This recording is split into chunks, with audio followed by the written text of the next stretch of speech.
గొడవ దగ్గరికి రావడానికి ట్రై చేయండి. వాయిస్ కూడా కట్ అవుతుంది, అసలు ఏం అర్థం కావట్లేదు. ఓకే, సుజాత గారు చెప్పండి. Okay sir, continue. I will type. yes 45 రోజులు కూటమి అధికారంలో ఉంటే వీళ్ళు మీడియా పూర్తిగా ఈ రోజు మీడియా ఏ రకంగా ఉందంటే నిజాలని చూపించడం అనేది పూర్తిగా మానేసింది.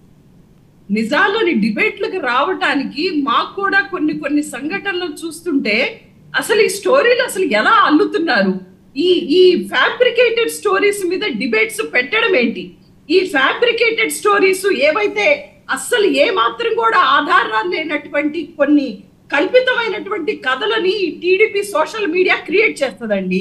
ఫర్ ఎగ్జాంపుల్ నేను చెప్తున్నాను, జగన్మోహన్ రెడ్డి గారు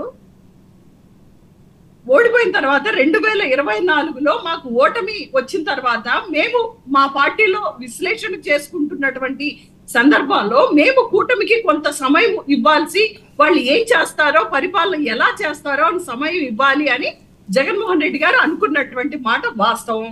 జగన్మోహన్ రెడ్డి గారు పులివెందల్లో రాజీనామా చేస్తారని, ఎమ్మెల్యేగా ఎంపీగా పోటీ చేస్తారని ముందు ఒక సోషల్ మీడియాలో ఒక స్టోరీ అల్లుతారండి. ఆ స్టోరీ అల్లిన దాన్ని ఈ సోకాల్డ్ ఎల్లో మీడియా ఛానల్స్ ఉన్నాయి కదా, నిన్న ఒక భూత భారతాన్ని ఒకటి వండి వార్చారు కదా ఆ శాంతి అనేటువంటి ఒక ఎండోమెంట్ కమిషనర్ దగ్గర. సో ఇలాంటి స్టోరీలు అన్ని కూడా కూర్చొని అక్కడ రచన చేస్తారు, సోషల్ మీడియాలో వస్తే ఆ తర్వాత ఈ 4 ఛానల్స్ ఏవైతే మహా న్యూస్, ఏబిఎన్, TV5 ఉన్నాయి కదా, ఈ ఛానల్స్ ఏవైతే ఉన్నాయో ఇవి ముందు వడ్డీ వార్చుతాయి అనమాట. వాటి మీద ఆధారాలు ఉన్నా లేకపోయినా వాటి మీద డిబేట్లు పెట్టుకొని వాటికి మేము సంజాయిషి ఇవ్వాలి. ఈ చెత్త ఫ్యాబ్రికేటెడ్ స్టోరీస్ అల్లటం, వాళ్ళు పరిపాలన చేయకుండా ఏదైతే హామీలు ఇచ్చారో చంద్రబాబు నాయుడు గారు ఇంతవరకు ఒక్క హామీ నెరవేర్చలేదు. మొట్టమొదటి సంతకమే దగా డిఎస్సి, తర్వాత వాలంటీర్లకు 10,000 ఇస్తామని చెప్పేసి అసలు వాలంటీర్లను పూర్తిగా తీసేశారు. మెగా డిఎస్సి అన్నారు, దగా డిఎస్సి. అమ్మకి వందనం అన్నారు, పంగనామం పెట్టారు. ఈ రోజు అమ్మకి వందనం లేదు. ఇంకా విచిత్రం, హాస్యాస్పదం ఏంటంటే ముఖ్యమంత్రి చంద్రబాబు నాయుడు గారికి తెలియకుండా ఏదైతే జిపిఎస్ ఏదైతే ఉందో దానికి సంబంధించి జీవో రిలీజ్ చేశారంట అధికారులు. ముఖ్యమంత్రికి తెలియకుండా రిలీజ్ చేశారంట. ఆయన అంటే దాని మీద సీరియస్ అయ్యారంట. ఏమి నటిస్తున్నారండి, ఎన్టీ రామారావు గారిని మించిపోయారండి చంద్రబాబు నాయుడు గారు. ఎన్టీ రామారావు గారు పాపం ఆయన జీవితంలో నటించారు, ఈయన నటనే జీవితం చంద్రబాబు నాయుడు గారికి గౌరవ ముఖ్యమంత్రి గారికి. ఓకే సుజాత గారు ఏంటి మీ భవిష్యత్ కార్యాచరణ ఏంటి? ఓకే, భవిష్యత్ కార్యాచరణ ఏంటి? సీరియస్ అయ్యారంట. ఓకే, కొంచెమన్నా సర్కస్ పరిపాలన నడుస్తుంది అనమాట. ఇది ఒక సర్కస్ అన్నమాట. ముందు ఫీలర్స్ వదులుతారు, మీకు పరిపాలన చెయ్యకపోతే తప్పుకోండి, తెలియకపోతే మీకు పరిపాలన తెలియకపోతే తప్పుకోండి, అంతేగాని మీరు జీవోలు ఇచ్చి ఆ తర్వాత ఆఫీసర్లు ఇచ్చారని అబద్ధాలు చెప్పద్దు.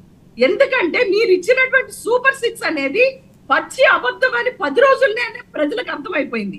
మీరు ఇచ్చినటువంటి వాలంటీర్ల అబద్ధం, మీరు మెగా డిఎస్సి అబద్ధం, ఇవన్నీ ఎక్కడ ప్రతిపక్షంలో ఉన్నటువంటి వైసీపీ పార్టీ అడుగుతుందో అని చెప్పి రోజుకొక ఫ్యాబ్రికేటెడ్ స్టోరీ మీడియాలో, రోజుకొక ఫ్యాబ్రికేటెడ్ స్టోరీ తోటి ముందుకు వస్తుంది ఈ చెత్త ఛానల్స్.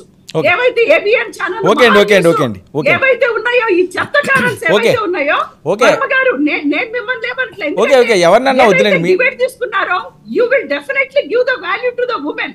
యాజ్ ఏ మోడరేటర్ గా ఎప్పుడూ కూడా మేము ఎంత లిమిటేషన్స్ లో మాట్లాడాలో మీరు చెప్తారు, మీరు మంచి పాయింట్ తీసుకుంటారు, నేను మిమ్మల్ని అనట్లేదు. కానీ కొన్ని సోకాల్డ్ ఛానల్స్ ఉన్నాయి కదా, ఈ ఫ్యాబ్రికేటెడ్ స్టోరీస్ వంటి వాచి వాటి మీద చెత్త డిబేట్లు పెట్టి ఆ అమ్మాయి, నేను శాంతి అనే అమ్మాయి ఒక మహిళగా ఆ అమ్మాయి అన్యాయం జరిగిందని అనాలి, కానీ ఆ అమ్మాయి ఎక్కడా అనలేదు, ఆ అమ్మాయి ఎక్కడా బయటికి రాలేదు. ఒక విధవ ఎప్పుడో 2016లో వదిలేసినటువంటి విధవ బయటికి వచ్చి ఒక మీడియాలో కూర్చుంటే దాని గురించి మాట్లాడాలా?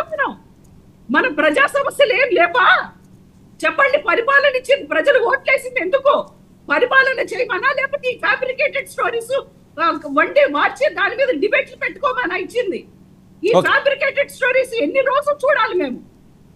ఓకే, మేము అడిగేది ప్రజా సమస్యల మీద మాట్లాడేది లేదు.